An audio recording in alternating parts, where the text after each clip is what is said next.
삶의 기적을 읽기는 30분 예배를 시작하도록 하겠습니다. 하나님께서 오늘 우리에게 주신 말씀은 에베소서 1장 15절에서 23절까지 말씀입니다. 이 말씀 제가 봉독하도록 하겠습니다. 이로 말미암아 주 예수 안에서 너희 믿음과 모든 성도를 향한 사랑을 나도 듣고 내가 기도할 때에 기억하며 너희로 말미암아 감사하기를 그치지 아니하고 우리 주 예수 그리스도의 하나님 영광의 아버지께서 지혜와 계시의 영을 너희에게 주사 하나님을 알게 하시고 너희 마음의 눈을 밝히사 그의 부르심의 소망이 무엇이며 성도 안에서 그 기업의 영광의 풍성함이 무엇이며 그의 힘의 위력으로 역사하심을 따라 믿는 우리에게 베푸신 능력의 지극히 크심이 어떠한 것을 너희로 알게 하시기를 구하노라. 그의 능력이 그리스도 안에서 역사하사 죽은 자들 가운데서 다시 살리시고 하늘에서 자기의 오른편에 앉히사 모든 통치자와 권세와 능력과 주권과 이 세상뿐 아니라 오는 세상에 일컫는 모든 이름 위에 뛰어나게 하시고 또 만물을 그의 발 아래 복종하게 하시고 그를 만물 위에 교회의 머리로 삼으셨느니라. 교회는 그의 몸이니 만물 안에서 만물을 충만케 하시는 이의 충만함이니라. 아멘. 오늘도 이 시간 우리 사랑하신 하나님 우리에게 말씀하실 때 하나님의 말씀을 듣기 전에 잠시 기도하는 시간 갖도록 하겠습니다. 좋으신 하나님 감사합니다. 언제나 연약한 저희를 사랑하사 저희 삶 속에 능력을 역사하셔서 저희가 삶 속에 그 어떤 일을 만날지라도 결국은 우리가 만난 그 일을 통해서 하나님이 행하신 그 놀라운 역사 그 선을 이루시는 역사를 체험케 하시니 감사합니다. 오늘도 하나님의 말씀을 통해서 그 하나님이 언제나 저희를 사랑하시고 저희와 함께 하시고 저희 삶 속에 능력을 역사하시는 믿음으로 인해서 담대히 세상을 살아가는 저희 모두가 될 수 있도록 은혜 베풀어 주옵소서. 예수님의 이름으로 감사하며 기도드리옵나이다. 아멘. 어제도 하나님께서 우리에게 말씀해 주셨다시피 우리 하나님은 분명히 한 분이시에요. 성경은 분명히 하나님은 한 분이시다라고 말씀해요. 그런데 그렇게 하나님은 한 분이신데 그런데 하나님의 그 피조물인 우리들이 도저히 이해할 수 없는 진리가 있는데 삼위일체 하나님이에요. 하나님은 한 분이신데 하나님의 아버지가 하나님이시고 예수님이 하나님이시고 성령님이 하나님이시다. 하나님 아버지와 예수님과 성령님은 서로 다른 인격체인데 그런데 한 분 하나님이시다. 삼위일체 하나님에 대해서 말씀한다는 거예요.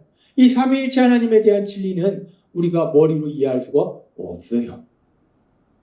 도저히 이해할 수가 없어요. 그런데 머리로는 이해할 수 없지만 에베소서 1장은 우리 머리로는 이해할 수 없지만 그것이 진리기에 그 삼위일체 하나님이 분명히 존재하고 그 삼위일체 하나님이 우리가 구원받은 과정 속에서 어떻게 역사하셨는지 하나님 아버지는 우리의 구원을 계획하시고 우리 예수님은 십자가 형벌 대속의 죽으심을 통해서 우리의 구원을 이루시고 그리고 성령님은 그 구원을 우리 삶 속에 적용시키시고 그런 삼위일체 하나님의 역사하심에 따라서 하나님의 선하신 뜻대로 우리가 하나님의 아들이 되는 하나님의 딸이 되는 그 역사에 대해서 명확하게 말씀하신다는 거예요.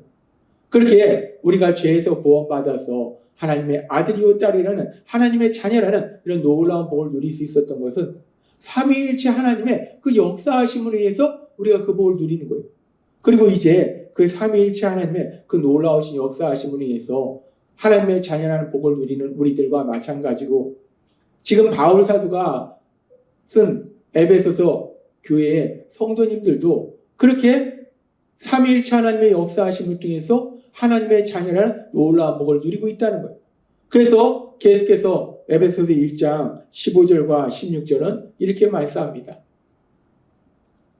이로 말미암아 주 예수 안에서 너희 믿음과 모든 성도를 향한 사랑을 나도 듣고 내가 기도할 때에 기억하며 너희로 말미암아 감사하기를 그치지 아니하고 라고 바울 사도는 편지에 기록하고 있어요. 그러니까 에베소 교회 성도님들도 우리와 마찬가지로 그 삼위일체 하나님의 역사하심에 의해서 죄에서 구원받아서 하나님의 아들이요 딸이라는 하나님의 자녀라는 그런 놀라운 복을 누리고 있다는 거예요. 그렇게 하나님의 자녀라는 복을 누리는 에베소 교회 성도님들이 어떤 삶을 살고 있었는가? 지금 이 말씀에 보니까 주 예수 안에서 너희 믿음과 모든 성도를 향한 사랑을 나도 듣고 라고 말씀한다는 건 에베소 교회 성도님들이 하나님에 대한 믿음과 사람들에 대한 사랑의 삶을 살고 있었더라는 거예요. 삼위일체 하나님의 역사하심에서 죄에서 구원받아서 하나님의 자녀가 된 에베소 교회 성도님들이 어떤 삶을 살고 있었는가? 그 하나님을 믿는 삶을 살고 있었고 또한 하나님을 믿음으로 사랑의 삶을 살고 있었다는 거예요. 하나님을 믿는다는 게 어떤 삶을 사는 것인가? 우리 예수님, 우리를 죄에서 구원하시기 위해서 십자가 형벌대속의 죽으심을 맞이하시기 전에 이제 그 예수님을 믿고 구원받게 될 하나님의 아들과 딸로 사랑하게 될 우리들을 향해서 딱 하나의 계명을 주셨는데 그 계명이 어떤 계명인가? 요한복음 13장 34절은 이렇게 말씀합니다. 새 계명을 너희에게 주노니 서로 사랑하라. 내가 너희를 사랑한 것 같이 너희도 서로 사랑하라. 아멘. 우리 예수님은 말씀하세요. 이제 자신의 죄를 회개하고 예수님을 구주와 주님으로 믿는 사람, 그래서 하나님의 자녀가 되는 사람은 어떤 삶을 사는가? 우리 예수님이 우리를 사랑하신 것처럼 사람들을 사랑하는 삶을 살아라 라고 말씀한다. 그래서 우리 예수님의 말씀처럼 에베소 교회 성도님들은 자신의 죄를 회개하고 예수님을 구주와 주님을 믿음으로 인해서 삼위일체 하나님의 역사하심에 의해서 하나님의 자녀라는 그런 놀라운 복을 누릴 때에 그 하나님을 믿고 또 우리 예수님의 말씀대로 사랑하는 삶을 살고 있다는 거예요. 믿음과 사랑의 삶을 산다는 거예요. 그렇기 때문에 바울 사도가 자신이 복음을 전파함으로 인해서 하나님의 아들이라는, 하나님의 딸이라는, 하나님의 자녀라는 복을 누리고 있는 그 에베소 교회 성도님들을 향해서 편지할 때 에베소 교회 성도님들이 그렇게 하나님의 자녀로 살아가면서 믿음과 사랑의 삶을 살고 있는 소식을 내가 듣고 너무 기쁘고 하나님께 감사드린다라고 말씀한다. 하나님의 자녀로 살아가는 우리들 어떤 삶을 사는가? 하나님을 믿는 삶을 사는 것이요, 사람들을 사랑하는 삶을 사는 것. 에베소 교회 성도님들이 바로 그 삶을 살고 있었어요. 하나님을 믿는 삶, 그래서 또 사람들을 사랑하는 삶을 사는 것. 그 모습을 보는 바울 사도는 너무나 기쁘고 감사한 거예요. 그래서 그런 바울 사도가 하나님께 감사의 기도를 드리는 거예요. 그렇게 바울 사도가 에베소 교회 성도님들의 그런 믿음과 사랑의 삶을 보면서 그 소식을 들으면서 기뻐하고 감사하면서 그러면서 이제 바울 사도가 그렇게 사랑하는 에베소 교회 성도님들 향해서 이제 기도를 합니다. 하나님께 기도할 때 바울 사도가 어떤 기도를 하는가? 자신이 복음을 전파함으로 해서 하나님의 자녀라는 복을 누리고 있는 그 에베소 교회 성도님들을 위해서 바울 사도가 기도할 때 어떤 기도를 하는지 성경은 이렇게 말씀합니다. 에베소서 1장 17절에서 19절 말씀. 우리 주 예수 그리스도의 하나님 영광의 아버지께서 지혜와 계시의 영을 너희에게 주사 하나님을 알게 하시고, 바울 사도의 기도의 첫 번째는 뭐냐면 에베소 교회 성도님들에게 지혜와 계시의 영을 주셔서 하나님을 알도록 하려는 거예요. 지혜와 계시의 영을 달라는 거예요. 그래서 하나님을 알도록 해달라는 거예요. 그 다음에 또 어떤 기도를 하는가? 너희 마음의 눈을 밝히사 그의 부르심의 소망이 무엇이며 성도 안에서 그의 기업의 영광의 풍성함이 무엇이며 그의 힘의 위력으로 역사하심을 따라 믿는 우리에게 베푸신 능력의 지극히 크심이 어떠한 것을 너희로 알게 하시길 구하노라. 지혜와 계시의 영을 주셔서 먼저 하나님을 알도록 하시고, 그리고 마음의 눈을 밝히셔서 하나님이신 소망이 얼마나 놀라운지, 하나님이 주신 기업이 얼마나 놀라운지, 또 하나님의 능력이 얼마나 큰지 이것을 알게 해달라라고 바울 사도가 기도하더라는 거예요. 바울 사도는 사랑하는 에베소 교회 성도님들 향해서 그들을 위해서 하나님께 중보기도를 해요. 그런데 그 중보기도의 내용이 단순히 에베소 교회 성도님들이 건강하고 또 돈도 많이 벌고 뭐 이런 기도가 아니에요. 더 중요한 기도를 한다는 거예요. 어떤 기도를 하는가? 그들에게 지혜와 계시의 영을 주셔서 하나님을 알도록 하시고 마음의 눈을 밝히셔서 소망과 기업의 풍성함을 알게 하시고 하나님의 능력이 얼마나 큰지를 알게 해달라라고 기도한다는 거예요. 그러면서 우리가 이제 이 말씀을 좀 더 깊이 들어가 볼 때 지금 바울 사도가 그렇게 사랑하는 에베소 교회 성도님을 기도한 기도의 첫 번째가 무엇이냐면 에베소 1장 17절에 우리 주 예수 그리스도의 하나님 영광의 아버지께서 지혜와 계시의 영을 너희에게 주사 하나님을 알게 하시고 라고 말합니다. 지혜와 계시의 영을 너희에게 주셔서 하나님을 알게 해달라. 지혜와 계시의 영을 너희에게 달라고 에베소 교회 성도님들에게 달라고 기도하더라는 거예요. 지혜와 계시의 영. 지혜와 계시의 영이 무엇인가? 요한복음 16장 13절과 고린도전서 2장은 이렇게 말씀합니다. 그러나 진리의 성령이 오시면 그가 너희를 모든 진리 가운데로 인도하시리니 그가 스스로 말하지 않고 오직 들은 것을 말하며 장래일을 너희에게 알리시리라.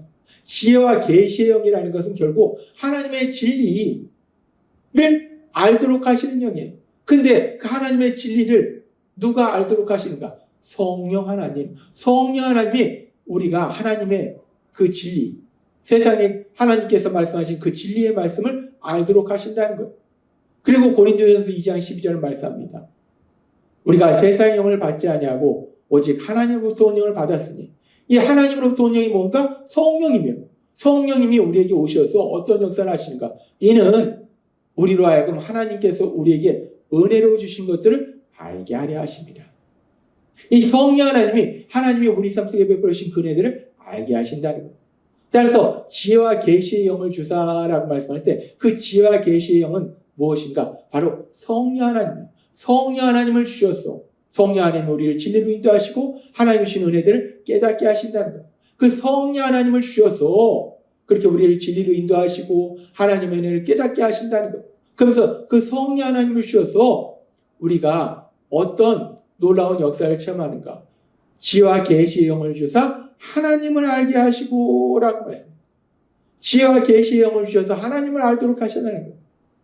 성령님을 우리에게 주셔서 하나님을 알도록 해달라는 거예요. 여기서 우리가 이 말씀을 조금 더 깊이 들어가면 이제 그렇게 성령님을 우리에게 주셔서 지혜와 계시의 영을 주셔서 우리가 하나님을 안다. 하나님을 안다는 게 무엇인가? 여기서 하나님을 안다라는 단어는 헬라어로 에피그노시스라는 단어예요. 에피그노시스라는 단어는 철저히 안다는 단어예요. 근데 이 에피그노시스는 에피라는 단어하고 그노시스, 즉 기노스코라는 단어가 합쳐진 단어예요. 근데 이 기노스코, 알다라는 이 기노스코라는 단어는 하나님께서 우리에게 여러 번 말씀해 주셨다시피 단지 지식적으로 머리로 배워서 아는 걸 의미하는 것이 아니라 친밀한 교제를 통해서 안다는 것, 그것이 바로 기노스코라는 단어예요. 안다라는 단어는 단순히 안다라는 의미가 아니라 친밀한 교제 속에서 살아간다는 거예요. 그러니까 성령님을 주셔서 우리 하나님과 친밀한 교제 속에 살아가도록 하신다라고 말씀할 수 있다는 거예요. 지금 지혜와 계시의 영을 주셔서 하나님을 안다는 것은 우리가 성경의 말씀을 통해서 성령님이 우리를 진리로 인도하시고 진리는 하나님의 말씀이니까 그 하나님의 말씀을 통해서 하나님이 세상을 창조하신 분이다. 하나님은 사랑의 하나님이다. 하나님은 공의의 하나님이다. 하나님은 전지전능한 능력의 하나님이다. 라는 이런 지식을 우리가 아는 것이 아니라 단순히 지식을 아는 것이 아니라 그 하나님과 세상을 창조하신 하나님, 사랑의 하나님, 공의의 하나님, 전지전능하신 능력의 하나님, 그 하나님과 친밀한 교제 속에 살도록 하는 거, 그것이 바로 하나님을 아는 거라는 거예요. 성령님을 주셔서 우리가 그 하나님과 친밀한 교제 속에 살기를 바울 사도는 기도하고 있다는 거예요. 그렇습니다. 지금 바울 사도의 기도는 하나님이 지혜와 계시의 영을 주셔서 성령님을 주셔서 하나님을 알도록 해달라고 기도해요. 지혜와 계시의 영, 성령님을 주셔서 하나님과 친밀한 교제 속에 살도록 해달라고 기도하더라는 거예요. 하나님께서 우리를 죄에서 구원하실 때 그 구원이 무엇을 의미하는지에 대해서 말씀할 때 구원의 아주 중요한 의미가 요한일서 1장 3절과 4절은 이렇게 말씀합니다. 우리가 보고 들은 바를 너에게도 전함은 너희로 우리와 사귐이 있게 하려 함이니 우리의 사귐은 아버지와 그의 아들 예수 그리스도와 더불어 누립니다. 우리가 이것을 쓰면 우리의 기쁨이 충만하게 하려 합니다. 지금 사도들이 복음을 전해서 사람들이 예수님을 믿도록 하는 것은 그들이 사도들과 사귀도록 하는 건데, 교제하도록 하는 건데, 그 교제는 단순히 사도들과 교제하는 것이 아니라 더 중요한 것이 뭐냐면 우리의 사귐은 아버지와 그 아들 예수 그리스도와 더불어 누립니다. 하나님 아버지와 우리 예수님과 교제 속에서, 친밀한 교제 속에 살아간다는 거예요. 그것이 복음을 전해서 사람들을 구원받도록 한 목적이라는 거예요. 따라서 바울 사도가 에베소 교회 성도님들을 위해서 기도한 이 기도, 또한 예수님을 믿는 우리 모두를 향한 기도는 하나님께서 지혜와 계시의 영, 성령님을 주셔서 하나님을 알도록 하나님과 친밀한 사랑의 교제 속에 살아가도록 기도하고 있더라는 거예요. 우리가 예수님을 믿음으로 인해서 하나님의 아들과 딸로 살아갈 때 이 바울 사도의 이 기도가 우리 삶 속에 이루어지고 있음을 믿습니다. 우리 안에 계신 성령님의 강력하신 역사하심에 따라서 이 땅을 창조하신 그 하나님과 사회의 교제 속에 살아간다. 날마다의 삶 속에 그 하나님 우리가 동행하시고 우리가 교제하신다는 것. 오늘 주신 말씀처럼 우리가 이 땅 살아갈 때 우리 안에 계신 성령님의 강력하신 역사하심에 따라서 이 땅을 창조하신 하나님, 이 땅을 다스리신 하나님, 전지전능하신 하나님, 그 하나님과 친밀한 사랑의 교제 속에서 살아가는 복을 누리시는 여러분이 되시길 주님의 이름으로 축원합니다. 기도하겠습니다. 하나님 아버지 감사합니다. 오늘도 주신 말씀처럼 우리 안에 계신 성령님의 도우심으로 우리 하나님과 친밀한 사랑의 교제 속에 살아가는 그 놀라운 복을 누리는 저희 모두가 될 수 있도록 은혜 베풀어 주옵소서. 예수님의 이름으로 감사하며 기도드리옵나이다. 아멘. 이 시간 우리 사랑하신 하나님, 그 하나님 주신 말씀을 묵상하면서 조용히 기도하는 시간 갖도록 하겠습니다.